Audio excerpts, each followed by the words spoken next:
లో రాజకీయాలే ఎక్కువ జరుగుతున్నాయా? అసలు అంశాలు, సమస్యలు, ప్రజలకున్నటువంటి పరిస్థితులు ఎందుకని పట్టించుకోలేకపోతుంది? అంటే ఒక నిర్లిప్తత కనబడ్డదమ్మా మొత్తం చీఫ్ సెక్రటరీ దగ్గర నుంచి హ్మ్. ఒక ఎంఆర్ఓ వరకు కూడా మాకేంది అన్న ఒక నిర్లిప్తత కనబడతా ఉన్నది. పైనుంచి ఇన్స్ట్రక్షన్స్ రాందే ఎవ్వరు కూడా వాళ్ళు చేయాల్సిన పనులు చేయడం కనబడట్లేదు ఎక్కడ కూడా. హ్మ్. ఒక రాజకీయాల్లో ఒక అస్థిరత కనబడతా ఉన్నది. అనైక్యత కనబడతా ఉంది. వాళ్ళు మంచి మెజారిటీ వచ్చినా కూడా ఇంకా టీఆర్ఎస్ నుంచి ఒక 10 మంది ఎమ్మెల్యేలు జాయిన్ అయిన తర్వాత కూడా ఒక అభద్రతా భావం కనబడతా ఉన్నది. ఎవరి జాగ్రత్త కోసం వాళ్ళు ఆలోచిస్తున్నారు తప్ప, ప్రజల గురించి పట్టించుకోవట్లేదు. అడ్మినిస్ట్రేషన్ గురించి పూర్తిగా గాలికి వదిలేశారు.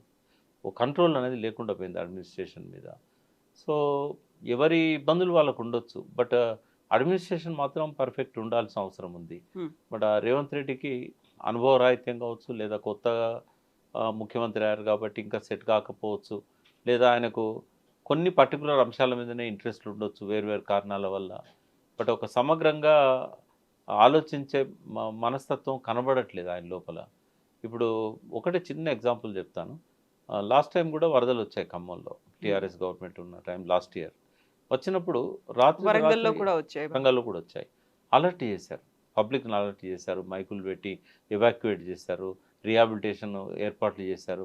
తరలించారు. అప్పుడు అంత ప్రమాదం రాకపోయినా కూడా ఇంత వరదలో ఇంత స్థాయి వరద రాకపోయినా కూడా ముందే అలర్ట్ అయ్యి షిఫ్ట్ చేశారు. అంతకంటే ఎక్కువ ప్రమాద పరిస్థితి వచ్చినా కూడా అర్ధరాత్రి ఇళ్లలో నీళ్ళొచ్చేదాకా తెలియని పరిస్థితి ఎందుకొచ్చింది? మున్నేరు వాగు అక్కడేం పుట్టదు కదా! ఎక్కడి నుంచో వస్తది. ఇప్పుడు ఆకేరు, మున్నేరు, ఆకేరు వాగు వచ్చిన తర్వాత మున్నేరులో కలుస్తది. ఈ ఆకేరు వరంగల్, నల్గొండ బౌండరీస్‌లో పుడతదిది. ఆడ ఆలేరు వాగు గాని, ఆకేరు వాగు గాని, ధర్మసారం చెరువు నుంచి ఆడ రిడ్జ్ ఉంటది. కృష్ణాకు, గోదావరికి. హ్మ్. ఆ రిడ్జ్ దగ్గర నుంచి స్టార్ట్ అయితదది. ఇప్పుడు మనం ఆ రిడ్జ్ అంటే ఎక్కడొస్తది కనీసం మనకంటే ఆలేరు నుంచి మొదలుపెట్టి భువనగిరి నుంచి అనుకోండి కొంచెం. భువనగిరి నుంచి మొదలుపెట్టి గణపురం దాకా, రఘునాథపల్లి, గణపురం దాకా ఈ లెఫ్ట్ సైడ్ రిడ్జ్ ఉంటది. హ్మ్. ఆ రిడ్జ్ నుంచి చిన్నగా ఒక్కొక్క వర్షపు చినుకాడ పడి, వాగుళ్ళల్లో పడి, చిన్న చిన్న వాగుల నుంచి పెద్ద వాగుల్లో పడి, ఈ ఆలేరు వాగు, ఆకేరు వాగు, ఈ బొమ్మల రామారం వాగు, బొమ్మల రామారం వాగేమో మూసీలోకెళ్ళిపోతాయి.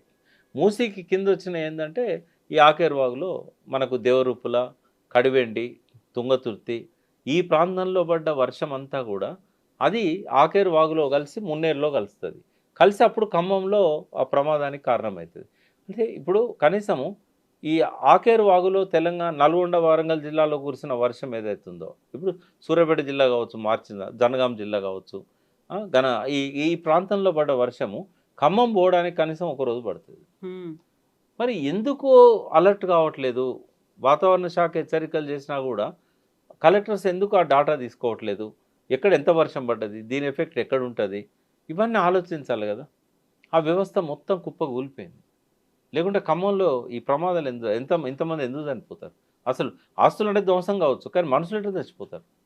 అంటే అలర్ట్ చేయడంలో ప్రభుత్వ వైఫల్యం ఉంది. అయితే ఇది ఒప్పుకోక ఇష్టం వచ్చినట్టుగా వ్యవహరిస్తున్నారు. అసహనానికి గురైతున్నారు. ఏదనంటే తట్టుకోలేని పరిస్థితి ఉన్నది. First time Harish Rao office మీద దాడి చేశారు.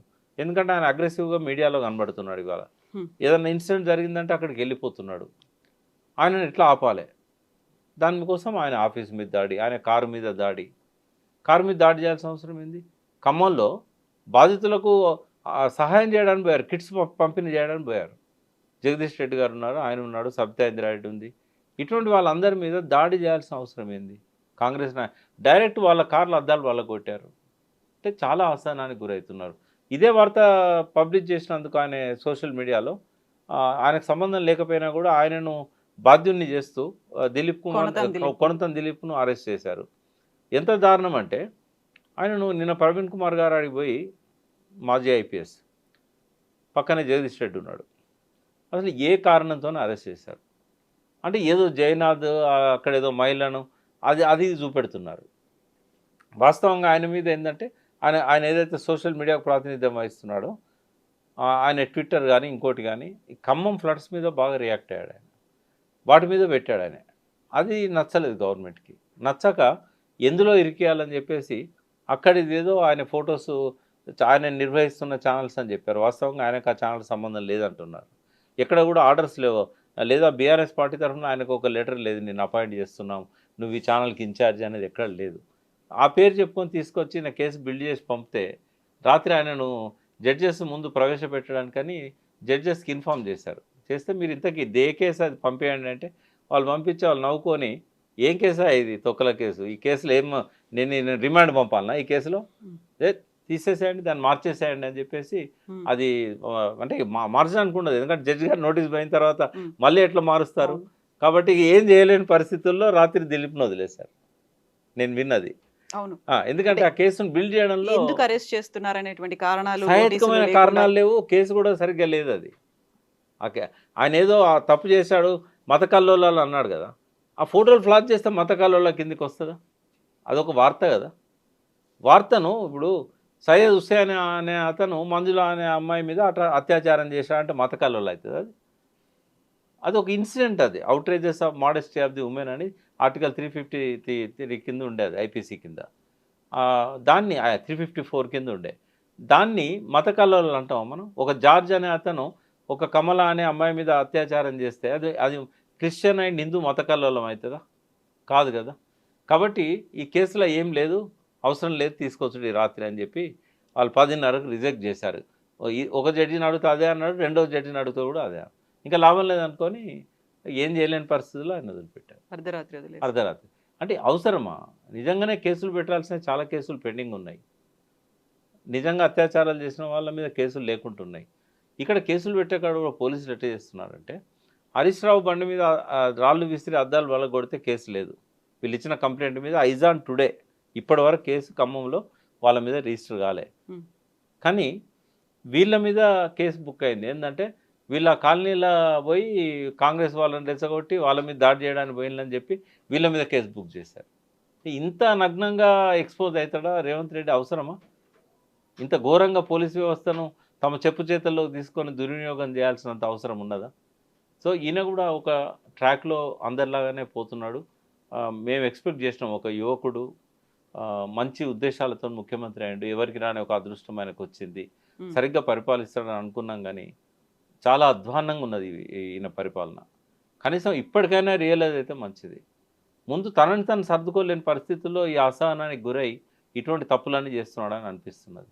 ఒక మంచి థింక్ ట్యాంక్ని వెనకాల పెట్టుకున్నట్టయితే ఈ పొరపాటు జరగవు. ఆయన ఆ పని చేయట్లేదు. ఆయన మాట్లాడే మాటల్లో కూడా ఇప్పటికీ ఏ రకమైన మార్పు రాలేదు.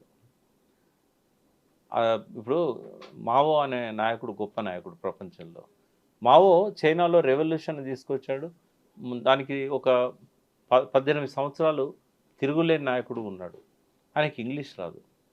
ఆయన ఏ విదేశాన్ని పోలే, ఒక్కసారి జీవితకాలంలో రష్యాకు పోయొచ్చాడు. కానీ ఇవాళకి ప్రపంచం అంతా ఆయనను గొప్ప నాయకులలో ఒక్కనిగా గుర్తిస్తుంది. ఇంగ్లీష్ రానంత మాత్రాన ఇంగ్లీష్లో మాట్లాడే ప్రయత్నం ఎందుకు చేయాలి? అపఖ్యాతి ఎందుకు తెచ్చుకోవాలి? ఇంటెన్షన్స్ మంచిగా ఉన్నప్పుడు నీ మాతృభాషలో నువ్వు ఎక్స్ప్రెస్ చేయి.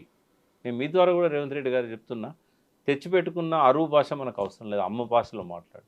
అమ్మ భాషలో మాట్లాడితే హృదయం అనేది 10 మందికి నీ లోపల ఉన్న తపనను క్యారీ చేస్తుంది.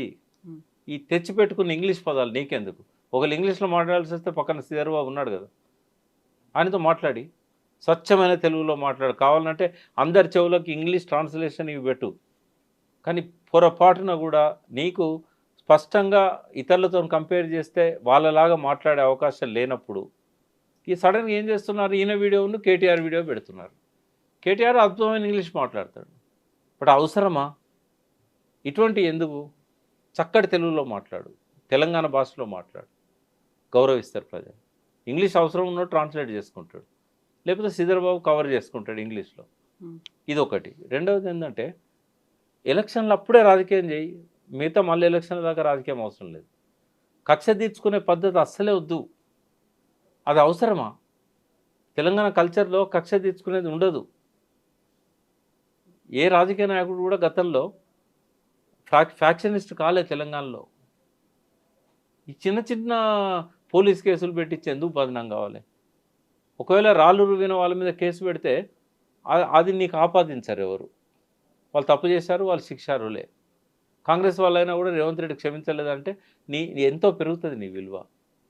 కాబట్టి ఇటువంటి వద్దు. తర్వాత ఎమర్జెన్సీ అంశాల మీద రాజకీయాలు చేయకుండా, రాజకీయాలను పట్టించుకోకుండా, అవతల వాళ్ళు ఎట్లా ప్రతిపక్షం నిన్ను రాజకీయ బరిలోకి లాగాలని ప్రయత్నం చేస్తుంది. వాటికి చికాకు పడకుండా నీ పద్ధతిలో నువ్వు ప్రతిపక్షాల సహాయం తీసుకొని వాళ్ళ ప్రజల కోసం కలిసి పనిచేయాలి. ఎక్కడైనా తగాదు ఉండొచ్చు మీ మధ్య, ప్రజలకు సహాయ కార్యక్రమాలు చేసే కాడ కలిసి చేయాలి, ప్రతిపక్షం సహాయం తీసుకోవాలి. ఇప్పుడు శివకేరా అని ఒక గొప్ప మనస్తత్వ మానసిక వికాసవేత్త ఉన్నాడు, గొప్ప రచయిత. యూ కెన్ విన్ అని ఒక బుక్, లార్జెస్ట్ సర్క్యులేటెడ్ బుక్ అది మొత్తం అమెజాన్లో కానీ బయట కానీ. అందులో ఆయన ఒక కొటేషన్ చాలా ఫేమస్ ఉంది, విజేతలు భిన్నమైన పనులు చేయరు, భిన్నంగా చేస్తారు. నువ్వు నిజంగానే విజేతగా ఉండదలుచుకుంటే, ఇంకో 10 ఏళ్ళు ముఖ్యమంత్రి ఉండదలుచుకుంటే, ఇతర రాజకీయ నాయకుల్లాగా ఆ కుర్చీతో బుద్ధి అనేది వద్దు, ఒక డిఫరెంట్గా చేయి. నువ్వు ఇంతకుముందు ఉన్న వాళ్ళు ఎవరు ప్రతిపక్షాల సహాయం తీసుకొని చేయని పనులన్నీ కూడా నువ్వు ప్రతిపక్షాల సహాయంతో చేయి. నువ్వు అవునన్నా కాదన్నా నీ పనుల వల్ల కేసీఆర్కు కొండంత బలాన్ని ఇస్తున్నావు, 1000 ఏనుగుల బలంతో మళ్ళీ తిరిగి రావడానికి రాచబాట వేస్తున్నావు. అది అర్థం కావడం లేదా? కాబట్టి రేవంత్ రెడ్డి తనను తను ముందు సరి చేసుకోవాలి, తన పరిస్థితిని స్ట్రెంథన్ చేసుకోవాలి, మంత్రులను కలుపుకొని ప్రతి దాని మీద ఒక కలెక్టివ్ డిసిషన్ తీసుకోవాలి, ఎవరి బాధ్యతలు వాళ్ళకి అప్పచెప్పాలి. కేసీఆర్ గారు అంతా తను ఒక్కడే చూసేవాడు, బట్ వ్యవస్థ అనే కంట్రోల్ ఉండేది. ఇప్పుడు ఏ మంత్రికి ఆ మంత్రి ఫ్రీడమ్ ఇచ్చినా బాగుంది, కానీ వ్యవస్థ కంట్రోల్లో లేకుండా పోయింది. ఈ లోపానికి కారణం ఏంటి తెలుసుకోవాలి. నీకు తెలియని విషయాలను అర్థం చేసుకోవడానికి ఒక థింక్ ట్యాంక్ పెట్టుకోవాలి. కొన్ని తెలియకుండా జరిగే పనులు తెలియకుండానే చేయి, తెలిసే జరిగే పనులు తెలిసి చేయి, నోరు బారేసుకోవద్దు. ఇవన్నీ ఆయన కనుక చేసినట్టయితే ప్రజలు బాగుంటారు, తెలంగాణ బాగుంటుంది, ఇంకొక స్థిరమైన ప్రభుత్వం. హైదరాబాద్లో ఒక పెద్ద నష్టం ఏం జరిగిందమ్మా, అసలే రెవెన్యూ లేదు మనకు. ఈ హైదరాబాద్లో ఇవాళ ఎవరైనా కొందామంటే కొనలేని పరిస్థితి ఏర్పడ్డది, రిజిస్ట్రేషన్లు ఆగిపోయినాయి. లాస్ట్ 2 monthsలో రిజిస్ట్రేషన్ దాదాపు 40% పడిపోయింది రెవెన్యూ. మీరు ఎంక్వైరీ చేయించండి. ఈ నెలలో అయితే 60-70% పడిపోతుంది. ఎందుకంటే అడ్డగోలుగా నోటీసులు ఇస్తున్నారు అపార్ట్మెంట్స్లలో ఉన్న వాళ్ళకు. తర్వాత ప్రచారం ఎక్కువైతున్నది. ఈ ప్రచారం వల్ల కొనేటోళ్ళు కూడా ముందుకు వస్తలేరు. ఇప్పుడు ఫారిన్ ఇన్వెస్ట్మెంట్స్ ఎట్లా వస్తాయి? నిన్న ఏఐ ద్వారా నిన్న పెద్ద మెసేజ్ ఇచ్చినావు, మరి వాళ్ళు వచ్చి ఇక్కడ కొనాలంటే ఇటువంటి భయానక పరిస్థితుల్లో ఇంకోటి అసలే హైదరాబాద్ భూములన్నీ డిస్ప్యూటెడ్ భూములు, ముస్లింల భూములు, రికార్డులు లేవు సరిగా. ఉర్దూ రాని వాళ్ళంతా రికార్డులను తారుమారు చేశారు. విలేజ్లు కొత్తగా సృష్టించారు. రాయదుర్గం అనేది బై నంబర్ వేసి మొత్తం భూములకు 2వ విలేజ్ 2 భార్యల పేరు మీద రాసుకున్నాడు అప్పటి పట్వారిని పని చేశారు, కానీ రికార్డ్స్ను సరి చేయలేదు. 100 రిజిస్ట్రేషన్లు అయినాయి. 66/1, 66/2, 66/3. ఈ సర్వే నెంబర్లు అన్నీ కూడా అది ఆయన 2 భార్యల పేరు మీద సృష్టించిన రికార్డు, గవర్నమెంట్ రికార్డును తారుమారు చేసి కొండ వెంకటరంగారెడ్డి గారు ఆయన పట్టుకొని పని చేసి సస్పెండ్ చేసి టర్మినేట్ కూడా చేశాడు. మరి టర్మినేట్ చేసే వరకు ఆయన దిగిపోయాడు. తర్వాత వచ్చిన గవర్నమెంట్ ఆయన తప్పులను ఆయన టర్మినేట్ చేశారు, కానీ తప్పులను దాన్ని చేయలేకపోయింది, రికార్డు సరి చేయలేకపోయారు. మొత్తం ఇప్పుడు ఒక గజము 2 లక్షలు. ఇవన్నీ డిస్ప్యూటెడ్ ల్యాండ్స్. ఎట్లా కొనాలి, ఎవరు కొనాలి? ముందు ఇవన్నీ పరిష్కరించిన తర్వాత ఈ హైడ్రా లాంటివి వస్తే అది వేరు. సడన్గా ఏమి లేదు, అసలే రిజిస్ట్రేషన్లు పోయినాయి, అమరావతికి మొత్తం ఇన్వెస్టర్లు తరలిపోతున్నారు. ఈ సమయంలో ఈ హైడ్రాని తీసుకురావడం వల్ల గవర్నమెంట్ రెవెన్యూ అనేది నెలకు 1100-1200 యావరేజ్ కోట్లు, 1100-1200 కోట్ల యావరేజ్ రెవెన్యూ ఇవాళ అదేమైంది 600-700 కోట్లకు పడిపోయింది. అంటే ఇదే ప్రయాణం ఇంకా కొంత కొనసాగితే రేపు రిజిస్ట్రేషన్ ఆఫీసులన్నీ మూతపడే పరిస్థితి వస్తుంది. అంటే ఇవన్నీ చూడాలి కదమ్మా. ఒక పాలకుడు సర్వజ్ఞి కాకపోయినా కూడా ఏం జరుగుతుందో అర్థం చేసుకొని ఆ థింక్ ట్యాంక్తో కూర్చొని ఒక డిసిషన్ తీసుకోవాలి. ఇది మన సొంత వ్యవహారం కాదు కదా, ప్రజలకు సంబంధించిన వ్యవహారం కదా. మానవీయ కోణం అనేది ప్రజాస్వామ్యంలో అవసరం. ఏ విధానాన్ని అమలు చేయాలన్నా కేవలం రూల్సే కావు, మానవీయ కోణం కూడా అవసరం. ఆ మానవీయ కోణంతో పనిచేయాలని రేవంత్ రెడ్డి గారిని కోరుతూ. సో ఫోకస్ పెట్టాల్సిన అంశాలు చాలా ఉన్నాయి. సమస్యల పరిష్కారం కోసం కూడా టైంని కూడా కేటాయించాలి. ఇప్పుడు హైడ్రాలో ఇంకొక అంశం మనం మాట్లాడుకోవాలి.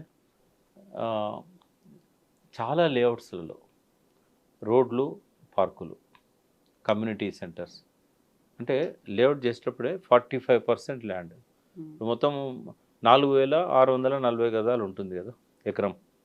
అందులో ఒక 2600 గజాలకే మనకు కూడా పర్మిషన్ ఇస్తుంది, హెచ్ఎండిఏ పర్మిషన్ ఇస్తుంది.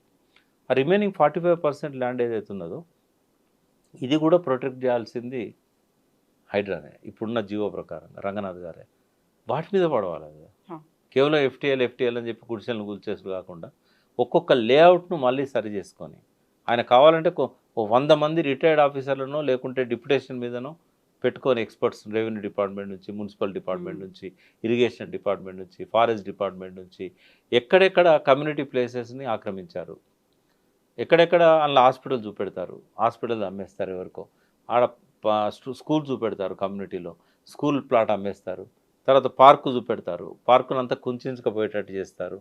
అంటే